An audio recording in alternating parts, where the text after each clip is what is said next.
Hello, everyone. Welcome to episode 113 of Buds and Blue Jays, your place for all things related to the Toronto Blue Jays. I'm your host, Jesse Burrell, and I am joined, as usual, by my co-host, Riley McConnell. And today on our show, the Blue Jays have played game number 82 on the season, so we are officially over the halfway point now, and the Jays wrapped it up with a much-needed series win against the red-hot San Francisco Giants, taking 2 out of 3 against that team.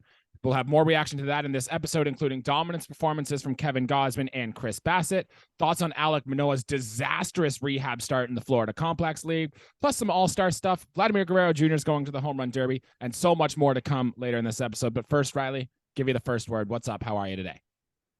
Jesse, I'm good. Spending the day at my parents' as I have this Friday off. It's a 4-day weekend for me. It's perfect. Lots of time for me to reflect on, Jesse, a very well-needed series victory. First of all, I'm very happy with a ton of things, man. Life is good right now. As of, the expression goes, weather heats up, the bats start to heat up. We really would like to see our bats heat up just ever so more, man. It was a low-scoring series, which is not bad because it means something's going right on the pitching side. But, man, I am just craving for an offensive onslaught here. And, I mean, hey, we're real close to the All-Star, man. So the adjustments can happen, things happen. I like our chances still at where we sit in the standings. It's still stiff competition in the AL East, as it always will be, man. No, things are good. Things are great. I'll just say this right now. At least we didn't get a perfect game thrown against us. That's right. And I just want to gripe about this, Jesse. It's my channel too. Guy, and I hate this. Guys that wear number 0 in sports, it's not a real number. Zero is a non-number. You have one of something. That's a number. 0 is 0. And I mean, good for Germán to throw a perfect game, man. That's absolutely stellar. But I hate players that wear 0. And poor Oakland, man. You want to talk about insult to injury? Like that's awful. I'd like to say that our Jays wore down Oakland in order for the Yankees to be able to do that. But hey, that's baseball, man. That's baseball. Hey, the Jays couldn't throw a perfect game against Oakland when we just had them in for a 3-game set. So take that for what it's worth. But Riley, first, before you like the video, happy Canada Day weekend to everybody watching. It's one of the biggest weekends. I hope you are all at the Dome on a Saturday to cheer on the Blue Jays on Canada Day. It truly is one of the best times to be a Blue Jays fan. And first, guys, like the video, subscribe to the channel, all that fun stuff. Wherever you can find your podcasts, you can find Buds and Blue Jays. But before we get into the game recaps, this is episode 113 of our show. So as we've done the last 2 episodes, we're going to give you some cool Blue Jays related stats for episode 113. And I've got 3 for you here today. This episode is brought to you by Dalton Varsho, whose 113 is his total bases on the year so far. 113 is also the number of home runs that Ed Sprague had with the Toronto Blue Jays. And Bo Bichette's hardest hit baseball of the season so far is 113 miles per hour. So thanks for those 3, Ed Sprague, Dalton Varsho, and Bo Bichette, for sponsoring our episode today. Ed Sprague was a huge contributor in one of those playoff games against the Atlanta Braves. I think it was game 1 or game 2. He had a big home run for us. I don't know which one, but I know the home run and his fist pump as he rounded the bases. A long-time Blue Jay. I don't think he did much in his MLB career after the Blue Jays. Don't quote me on that, but I feel like he started off young and kind of played his more than his best years. Was there for the good, and then kind of the mid 90s. Hey, we had a different team. It was a big time turnover, but yeah, hey, cool stuff. I love what you've done with the place, Jesse. I love to hear all these cool number related accolades and things. All right, let's take a blast from the team from 1992 to go to 2023, and let's talk about what just happened recently, and we'll get into the game recaps here. Game 1 of this series, the Blue Jays lose this game 3-0. The Blue Jays got out of the game really hot. We had first and third with nobody out, but were not able to score, and that just became the theme for the rest of the night as the Jays went 1 for 11 with runners in scoring position and get shut out for the second time in 10 days and only the second time this season. Gausman was good, though. He was his usual dominant self after 5+ days rest, 6 innings pitched, 1 earned run, and 12 strikeouts, and Bo Bichette had 3 hits in the defeat.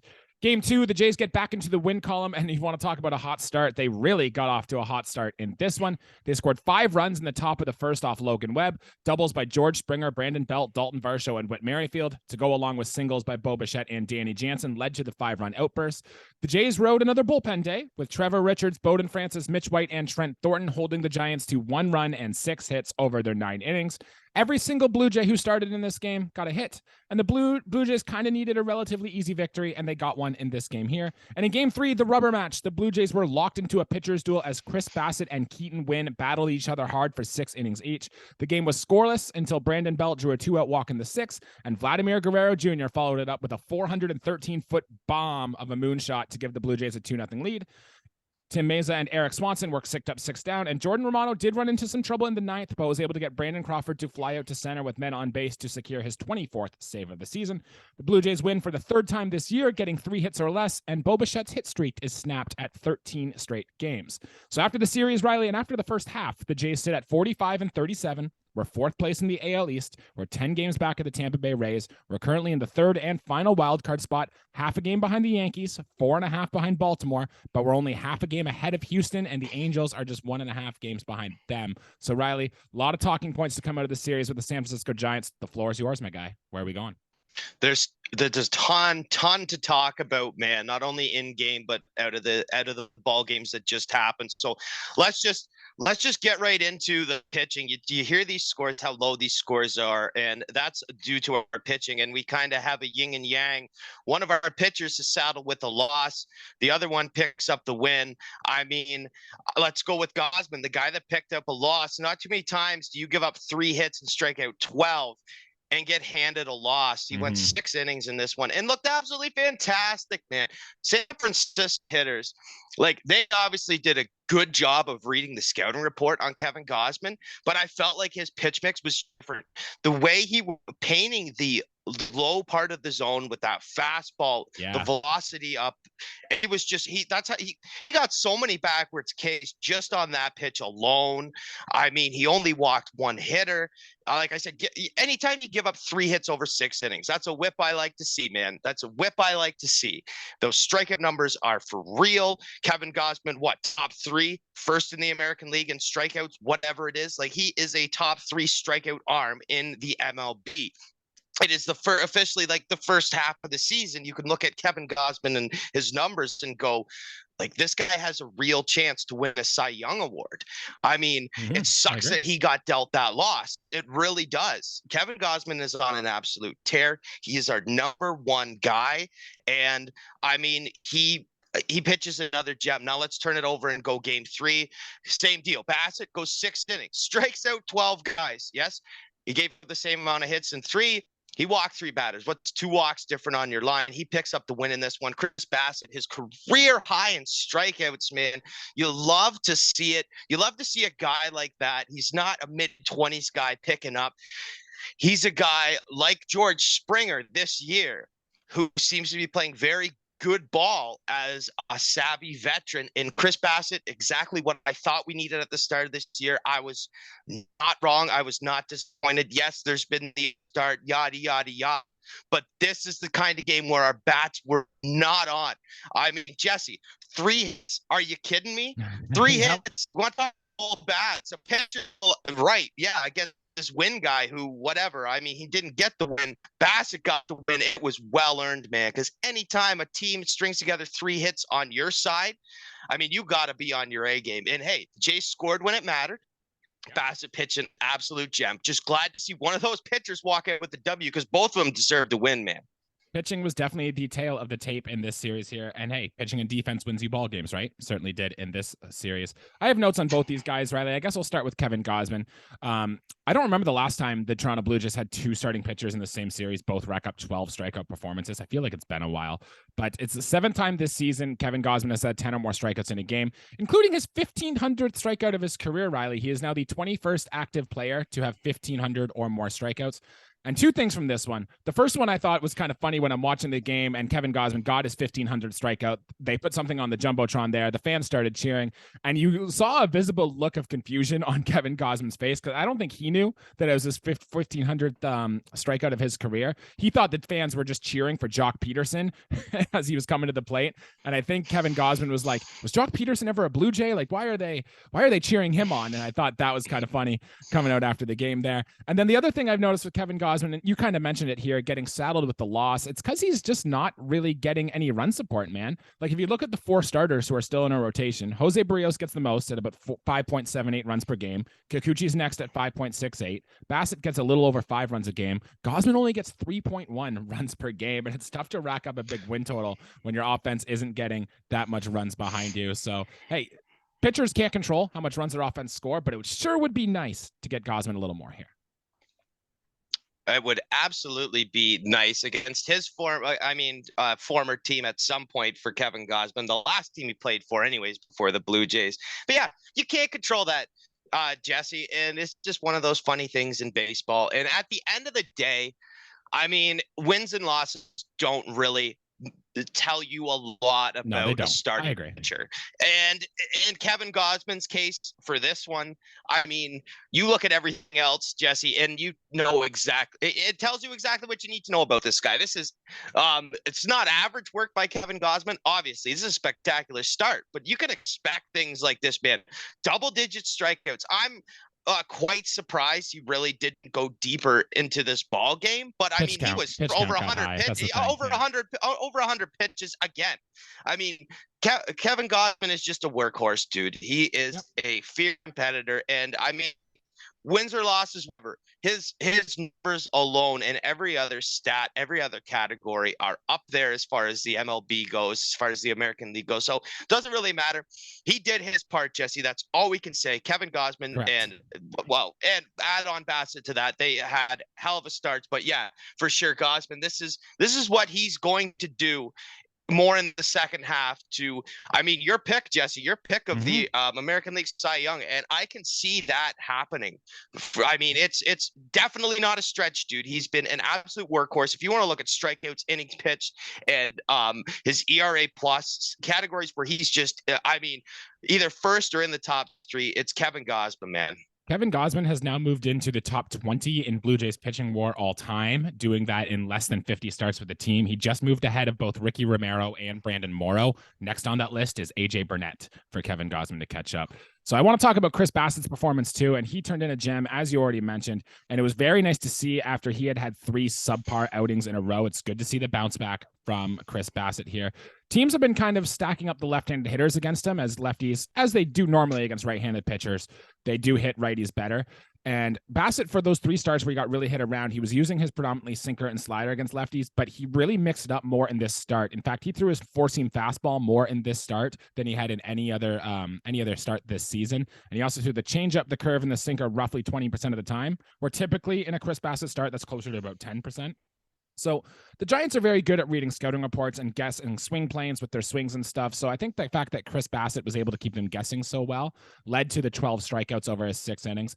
But I think I wanted to throw some love more here to Alejandro Kirk, who was back off the IL and was catching Chris Bassett in this start. And if you look at the numbers, Riley, of Chris Bassett's ERA behind who's behind the plate, he has a 1.43 ERA with Kirk behind the plate. With any other catcher, whether it's Heineman or whether it's Jansen or what, it's over 9 behind the plate. So I think there's a few times that Alejandro Kirk is really good at framing those pitches too and calling 8 or 9 pitches. In fact, there was one that he framed that got the batter kicked out. It got Gabe Kapler kicked out, and that's all on Alejandro Kirk, man. And I just want to throw him some love. It is good to have him back, even though he's not hitting so well behind the plate because his framing is impeccable, and he single-handedly left his mark on that game. Well, my catchers don't hit. In my dictionary, in my philosophy of baseball, it doesn't matter. If the catcher's doing that, I mean, woof, I never thought, I didn't even think of that Bassett stat as far as who catches them, because that's, I mean, it's a no-brainer. Kirk's got to be behind the dish. That's an unreal battery. Anything else is, I mean, the sounds of it, when you say 9 ERA, not good. I'm sure the sample size is not high enough that there's, I mean, hey, there's something to take away from that though, Jesse. Don't I'm not poo-pooing that comment or nothing, because it matters. It really matters, obviously. And hey, I'll give Kirk some love too, because that's great. Tight ball game, of course. Like Bassett held his own, and career high in strikeouts. He dealt for the 6 innings he pitched, and we walked away with the win. Perfect. And then we might as well talk about the other starter who started in game 2 where the Blue Jays got a win here, and that's Trevor Richards. I use the term starter loosely here, but we've talked about the bullpen day and our thoughts about the bullpen day and whether or not we want it to continue. But when the Blue Jays drew it up, this is kind of what it was supposed to look like, right? Gausman has a great start. Then you have the bullpen day. Then Bassett has a great start. We know it doesn't always work that way, but it did work well here in this series. His line, 3 innings pitched, 1 hit, 1 walk, 5 strikeouts. The velocity and spin were both up on Trevor Richards. He got 7 swings and misses on 11 swings on the fastball. He got 6 more on the changeup. In fact, Riley, he got 10 swings and misses in the first inning alone. That is tied for the most any pitcher has gotten in 1 inning so far this season. The other being tied with Hunter Green, Mackenzie Gore, and Andrew Heaney being the others. His K percentage, 36.5%, ninth most among MLB pitchers. And Riley, my question to you here is then, Trevor Richards has looked good in the starting role. He's been a starter in the past. We need a 5th starter. Do you think it is time to maybe extend Trevor Richards, get him out there, maybe get him to that 5-inning workload so he can be our 5th starter? I would like the 5 innings, Jesse. My solution is get another arm. I really think that is going to be the best. I think that's the best solution, but let's pretend that that's not an option. And mind you, it should be really the only option, because I'm not a fan of these starter things, but I'm just really glad that Trevor Richards has held his own with these opportunities, because I'd be coming at him with torches and pitchforks had he given up 4 or 5 runs in those 3 innings pitch, had he made it those 3 innings. Because I mean, what kind of leash is he working with? I don't know what the actual plan is. This to me is just a band-aid right now. I mean, this can't be for the run. I mean, we're working too damn hard everywhere else on the diamond for us to have this. I mean, Richards has a role, and I don't think it's the starting role. If he has filled the shoes to do that. But I don't know where my confidence lies in that. Whether he has the durability to throw 5-6 innings, I don't know. I think he's twice through the order, and wherever that gets him, that's great, keeping his pitch count low. And I still think he should be able to face relief opportunities because there are certain spots that call for Trevor Richards. So, I mean, this has worked out well for right now, Jesse. It really has. I'm super happy for that. But I don't think we ride it out for too much longer. I would really like to see us attack it a different way and possibly fill that spot with a guy who is a so-called certified starting pitcher. I mean, yes, Richards has started ball games before, but I'm talking like maybe not an impact piece, but someone that's going to eat innings and not give up a ton of hard hit balls and has decent control.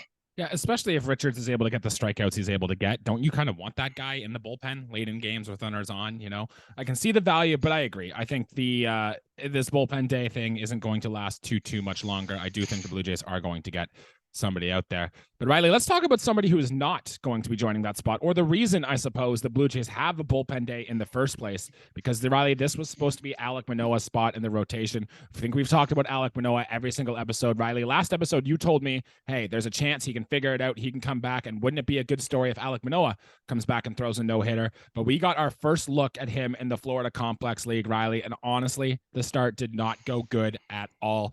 Here's his line, Riley. 2 2/3 innings pitch, 11 earned runs, 10 hits, 2 walks, 3 strikeouts, 2 home runs allowed. Now, that's playing mostly against 18 and 19-year-olds. These are these people who are in their very first system in the major leagues. Now, because of that, Alek Manoah was also playing with 18 and 19-year-olds, so I think the defense behind him probably wasn't major league level, major league caliber, but still, 11 hits, 2 home runs allowed against these kids is not good, Riley. I have more fallout on that, but I want to get your instant reaction. What was your first thought when you saw this stat line from Alek Manoah?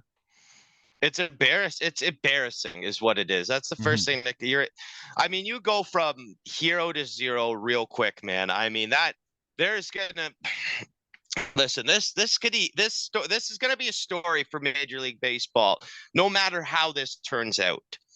The best possible outcome or the worst possible outcome, because we have fallen way down. I did not expect that. Even if he gave up 7 hits, it's still not great, but you wince at things like earned runs and hits in the double digits. And the fact that he had even a low number of strikeouts, because you would think he would strike out 75, 80% of the batters he'd face without any problems at all.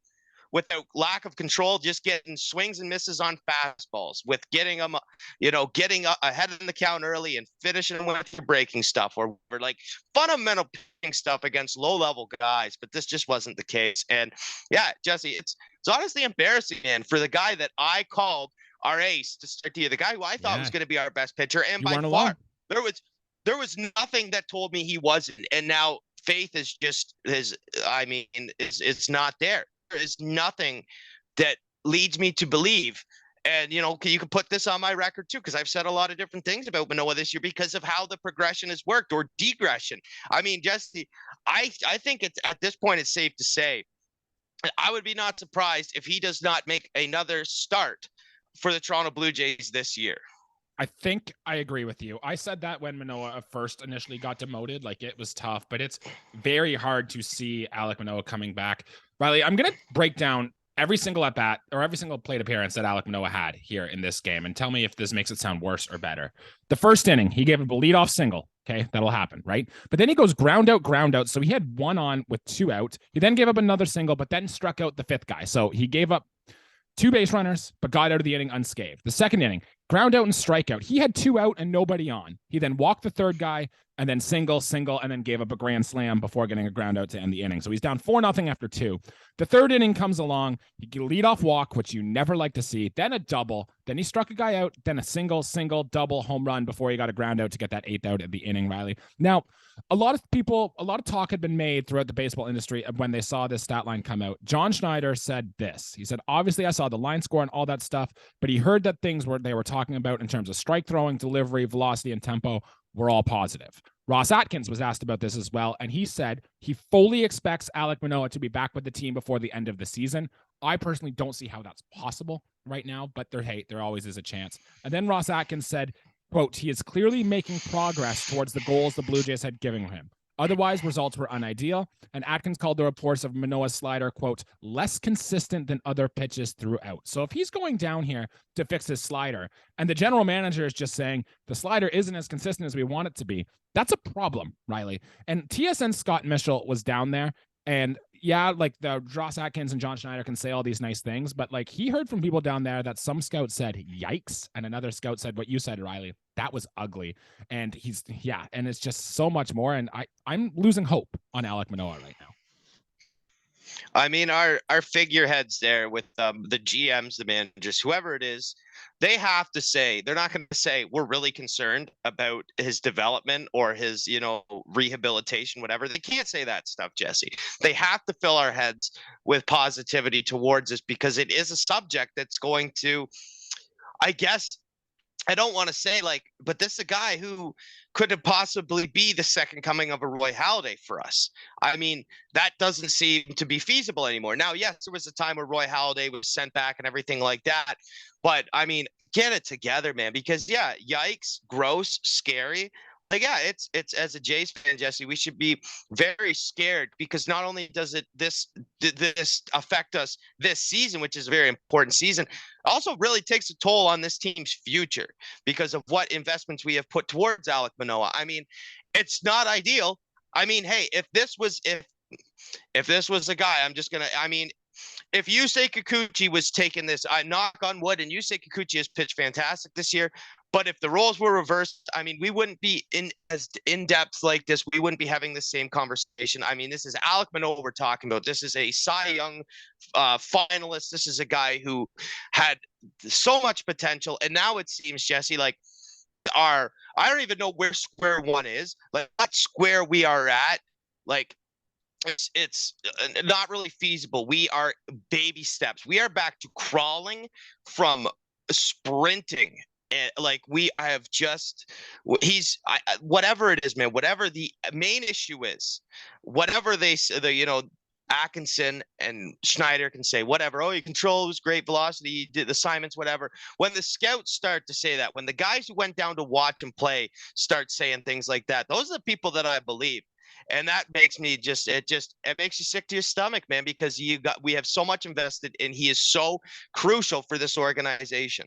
Yeah, this is a problem for Alek Manoah. I think our plan is here. We have to go into the offseason, get in better shape, get your stuff together here, and then come into spring training next year, look locked and loaded, be ready to go. Show you're a man on a mission, Alek Manoah. Get this done, because not only do the Blue Jays need you, if you want to build out a good career in Major League Baseball, you need to have the mindset and you need to be determined to be the best that you can be. And that's going to include, Riley, probably losing 30, 40 pounds, getting in better shape, getting your stuff together, and doing all that. And so that's what we need from Alek Manoah here. But Riley, I want to move on to something a little more positive. As we get into the midseason here, the Toronto Blue Jays are getting close to the All-Star game, and all this stuff is going on here. Last year, Riley, the Toronto Blue Jays sent 6 players to the All-Star game, and we just had our All-Star voting. There were 5 Toronto Blue Jays on the ballot for finalists at their positions, and none of them got voted in here. So my question to you, Riley, is how many All-Stars are the Toronto Blue Jays going to get this year? Okay, I will start by saying this. I saw outfield, like, I mean, our outfielders are great. Are they all-stars compared to the best other 3 outfielders that could have got called? I'm not going to comment on that. I think we have a great outfield for the All-Star game, whatever. I will tell you what, maybe it's popular, maybe it's not popular. I think that if there was no Yandy Diaz, then Vladdy goes in, but I think he deserves that spot. I will say that confidently. I think Diaz for the Rays is a fantastic year. Second baseman, yeah, I'm fine with Marcus Semien. Even Josh Young on third base over Matt Chapman for right now. I, however, have a huge gripe with the shortstop decision. And yes, Texas, you did a great job voting the fan vote, whatever. There's 29 organizations in baseball that are poo-pooing the Texas Rangers right now because they didn't get their guys in. If it was our Blue Jays, if that was Chapman, Bo, and probably Vlad, then they're hounding our family. So you voting and blah, blah, blah. We need to do that with Texas. I'm not going to make a big gripe for Chapman and Vladdy not being there. I am devastated. Bo deserves to be an all-star this year. Over Corey Seager, who's having a pretty good year, but it's got to be Bo. So before I even talk about who we're sending, Bo Bichette should be an all-star game starter, Jesse, and I'm sure you agree with me. Yeah, I don't. I'm actually looking it up right now. Bo Bichette has 3 WAR on the season. I'm trying to find Corey Seager 2.5. So Bo Bichette, just on WAR alone, is worth half a run more. If you look at the offensive numbers, you can make the argument 137 WRC plus. Now, Corey Seager's is higher, but Corey Seager's also missed a lot of time. Bo Bichette's played all 81 games. Corey Seager's played 49. So what's the something? Oh. The best ability is get availability. Out of here. Oh, right? Yeah. So, wow. Yeah, yeah. Seriously, man. That I didn't even know that number there. But as far, okay, you want to say how many All-Stars I think we're going to send for position players then? So, Bo Bichette has to be there. Agreed. I'm going to say, Lock it in. I would say Vlad Guerrero Jr. is going to be there. I think that's how that's going to go. Yeah, I assume so think too. I would like to say, Jesse, and wouldn't it be nice if Springer and Chapman were there too? That's where it's going to get tough. You're forgetting Kevin Gausman. Kevin Gausman's going to be an all-star as well. Oh, yeah. Yes. Okay. So pitchers as well. I'm just talking position players. Yeah. But as far as starting, so we got Kevin Gausman, we got Jordan Romano. That's a lock. That's an absolute lock. Yeah, Romano's iffy. I think it's going to help him, though, that he is one of the major league leaders in saves. So I do ultimately think he is going to get there as well. He was there last year, right? So they like to give those guys who have been all-stars to continue to keep them being all-stars. Riley, I went through a list here of the guys. So my top 4 are those same 4 you have: Bichette, Gausman, Vlad, and Romano, that we think are the locks. Out of the rest of the guys on the roster, who do you think are the most likely? Do you think like Chapman and Springer are next likely? Like if there's an injury or something, like if Aaron Judge, for example, can't play in the All-Star game, are they going to call George Springer, Dalton Varsho, one of these guys? Like who's next on your list? I mean, the first question is, Jesse, where do you look to first? Like I would, as good as Varsho's this year, I would give the honors. I would say Springer ahead of Varsho for outfielders. I think that's, I think that'd probably be the popular opinion. And I think Chapman's close. I think the way Chapman started off the year really says a lot. I know that, people probably forget the start of the year because, what's fresh in your mind? Well, closest to the All-Star break, right? Yeah. And so that might hinder him a little bit. But I think if I was to pick one, George Springer for sure at this point, man, as far as position players go. Okay, and I wanted to throw some love. Hey, Whit Merrifield, second base in the American League isn't that deep. Like if they need another second baseman, you could be looking at Whit Merrifield there. And I also think it won't happen because middle relievers, you have to be so damn dominant to get a spot in the All-Star game as just a plain middle reliever.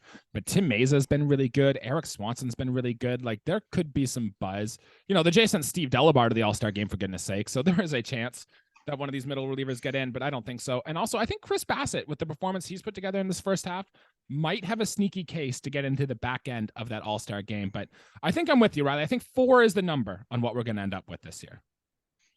Yeah, hey, that's fine, man. At the end of the day, it doesn't decide home field. It's a fun time. Yep. You get to watch the best in baseball play it out, and you know, it's fine. I just like it. Almost as bragging rights for a Jays fan, right? Hey, we sent 7 guys to the All-Star game this year. Hey, that sounds really good, doesn't it? Like, you know, things like that. It sounds really good. It's almost like an organizational brag. Well, how many players did your team send this year? Well, we sent 6. Well, our team sent 7. Or our team only had 3 All-Stars this year. It's just one of those accolade stuff. When announced, say this was he was an all-star in 2018, or you know, things like that's just, it's something to add to your baseball resume. So it is nice. It doesn't mean something, not really, but it does mean something for you. Just, you know, you want to talk about down the road going to Cooperstown, things like that. I'm not saying any of these players are going to the Hall of Fame, but like, not even just saying it very arbitrarily, but it's nice to have on your baseball resume, Jesse. Looks good on the Baseball Reference page, that is for sure, for the Blue Jays there. And then I guess at the All-Star weekend, at least we have something to look forward to the day before the All-Star game, is because Vladimir Guerrero Jr. is going to be participating in the Home Run Derby again, Riley. I don't know if you and I have ever had this talk about the Home Run Derby, about if we believe in the Home Run Derby curse, or are we people who think, oh, the Home Run Derby, it actually breaks your swing, it's not that good, Riley? Because we didn't do the show in 2019 when Vlad was there the first time. But what we do know from Vladimir Guerrero Jr., Riley, is that he puts on a show. His 91 home runs he hit in Coors Field was still the most ever hit in a home run derby of all time. And he was pressured into it by his dad. He said his dad wanted to see him go there. Vlad Sr. wanted to see it. And he's like, well, if my family wants it, okay, I'll go. I'll be there. And my favorite thing about this, Riley, is someone asked what Vladimir Guerrero Jr.'s plan is to at the home run derby. And he's like, I don't got no plan at all. I'm just going to go, show up, hit homers, have fun, and hit home runs, man. And that's what baseball's all about, man. I love that from Vladimir Guerrero Jr., so I'll be excited to see him at the show. I'm very much looking forward to that, man. I'm a big fan of the home run derby, especially the one at Coors Field when they put it in outer space and the balls just started flying out of the ballpark. That's always nice, man. I think Seattle, Jesse, All-Star game in Seattle. Yeah, Pacific Northwest. Yes. So West Coast All-Star game. I don't know what time it's going to be at. I don't know why I will be watching it for sure, especially the home run derby with Vladimir Guerrero Jr. I'm sure he's up for stiff competition. Now, the make or break part, let's have the tough part of this conversation. Is it going to make or break his swing?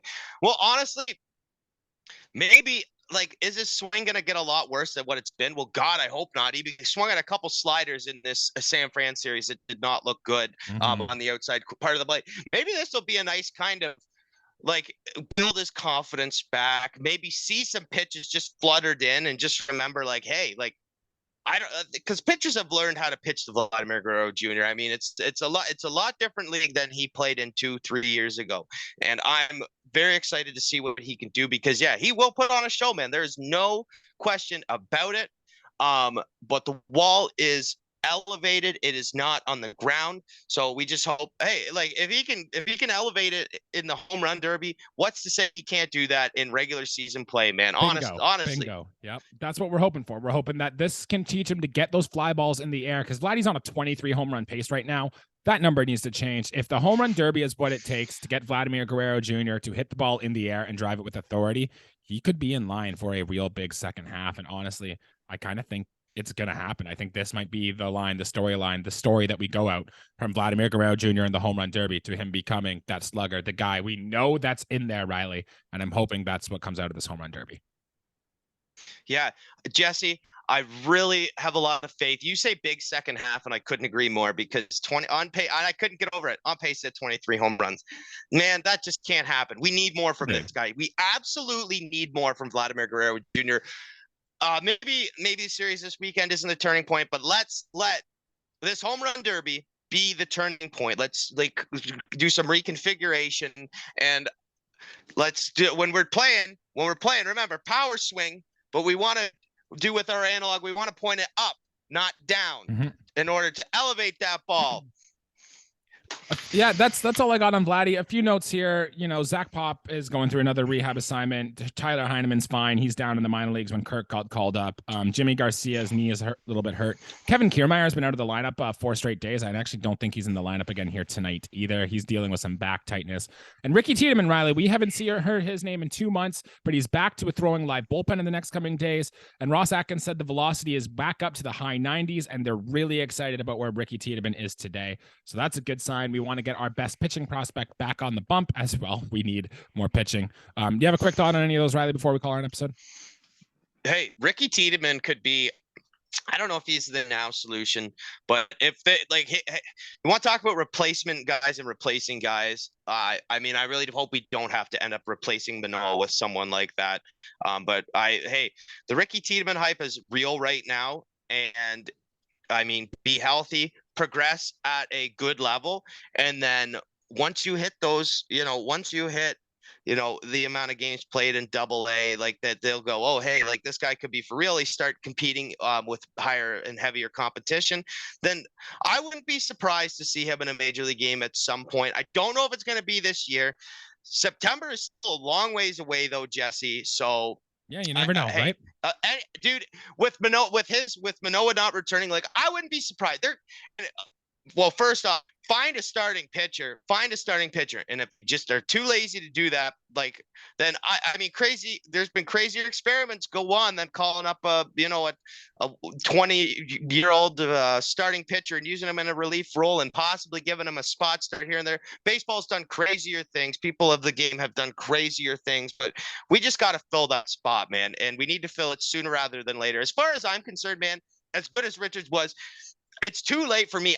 If I was the GM, I would have filled that spot in. I would have sold a prospect piece. I'm not going to say who, because I did think about it, but it wouldn't be Ricky Tiedemann, but I would have filled that spot and brought a starting pitcher in from the homely American League Central and got them off one of those dumpster fire teams and let them play good baseball in Toronto. But hey, that's just me. I don't know, man. I'm sitting here recording a podcast in my brother's childhood bedroom. I'm not out there managing baseball teams. So there you go. Yeah, I will say too, pay attention to what the GMs say around this time as we get closer to the trade deadline. I remember back before we acquired Matt Chapman, Ross Atkins was really talking up Zach Logue, saying things like, hey, we really believe in this guy. We really think this is good. We don't want to move Zach Logue. 2 weeks later, they traded him to get Matt Chapman. So just pay attention to the names Ross Atkins mentions as you're listening to him speak going forward, because those might be some of the guys that he might move as we get to the trade deadline here. But guys, that'll do it for episode here today. Thank you everybody for tuning in. Remember to like the video, subscribe to the channel, leave us a 5-star review on all that podcast platforms. Follow us on Twitter, Instagram, TikTok, anywhere you can find your podcast. You can find Riley and I doing this on Buds and Blue Jays. So please tell a friend, all that good stuff. We want to get to 1,000 subscribers here sooner rather than later. Riley, anything else to add before we call our episode here today? Let's crush the Sox, baby. Let's do this. Let's crush the Sox. Amen. We'll see you next week, guys. Thanks, guys.